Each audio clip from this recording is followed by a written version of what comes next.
کسی شہر میں ایک عورت اپنے 5 سال کے چھوٹے بچے کے ساتھ رہتی تھی۔ کچھ ماہ قبل اس کے شوہر کا انتقال ہو گیا تھا، لہٰذا یہ عورت اپنے اکلوتے بیٹے کی تعلیم و تربیت کے لیے خود ہی لوگوں کے گھروں میں کام کرتی، ان کے برتن دھوتی، کپڑے دھوتی اور ان کے بڑے بڑے گھروں کو یہ اکیلی عورت تنہا صاف کرتی، صرف اس لیے کہ اس کے بیٹے کی کسی چیز میں کوئی کمی نہ رہ جائے۔ وقت گزرتا گیا اور کئی سال بیت گئے۔ اب اس کا بیٹا جوان ہو گیا تھا اور کسی اچھی کمپنی میں نوکری کر رہا تھا۔ اس کی شادی ہو گئی تھی اور ایک پیارا سا بیٹا بھی تھا، اور یہ عورت اب بڑھاپے کی دہلیز پر دستک دے رہی تھی۔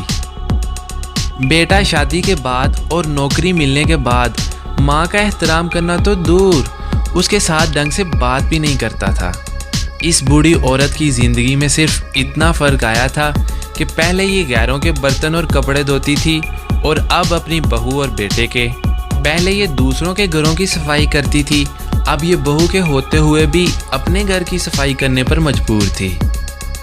خیر جو بھی تھی تو یہ ماں اپنے بیٹے کی خوشی کی خاطر ہر دکھ جھیلنے کو تیار تھی۔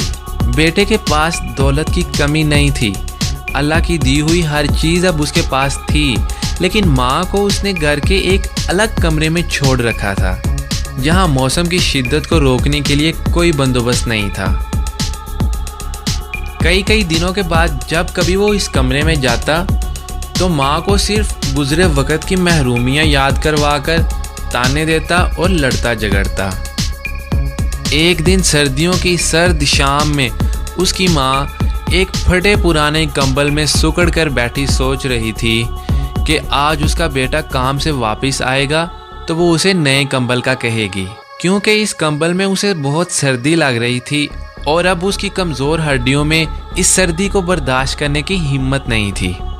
اسے 100% یقین تھا کہ اس کا بیٹا بڑے پیار سے اس کی یہ ضرورت پوری کرے گا۔ رات کو بیٹا گھر آیا تو ماں نے بڑے پیار سے اسے نئے کمبل کا کہا تو بیٹا غصے سے بولا، ماں ابھی میں کام سے آیا ہوں اور آتے ہی تم اپنا مطالبہ لے کر آ گئی ہو۔ تمہیں پتہ ہے کتنی مہنگائی ہو گئی ہے، ابھی تمہارے پوتے کو اسکول داخل کروانا ہے، اس کا یونیفارم اور کتابیں لینی ہے، گاڑی کی قسط ادا کرنی ہے، میں نے بھی اپنے لیے جیکٹ خریدنی ہے، تمہاری بہو کے لیے شال لینی ہے، تم تو سارا دن گھر میں ہی رہتی ہو، تمہیں کمبل کی اتنی کیا عشق ضرورت آن پڑی ہے، ہم لوگوں نے تو باہر گھومنے جانا ہوتا ہے، تم کسی طرح یہ سردیاں گزار لو، اگلے سال سردیوں سے پہلے تمہارے کمبل کا کچھ بندوبست کر دوں گا۔ بوڑھی ماں خون کے آنسو پی کر چپ چاپ اپنے بوسیدہ حال کمرے میں واپس آ گئی اور پھٹے ہوئے کمبل کو اوڑھ کر ٹوٹی ہوئی چارپائی کے کونے میں سکڑ کر لیٹ گئی۔ صبح جب بیٹے کی آنکھ کھلی تو پتہ چلا پچھلی رات ماں اللہ کو پیاری ہو گئی۔ بیٹے نے اپنے تمام رشتہ داروں کو ماں کے جنازے پر بلایا۔ ماں کے کفن دفن اور مہمانوں کی خاطر مدارت پر لاکھوں روپے خرچ کیے۔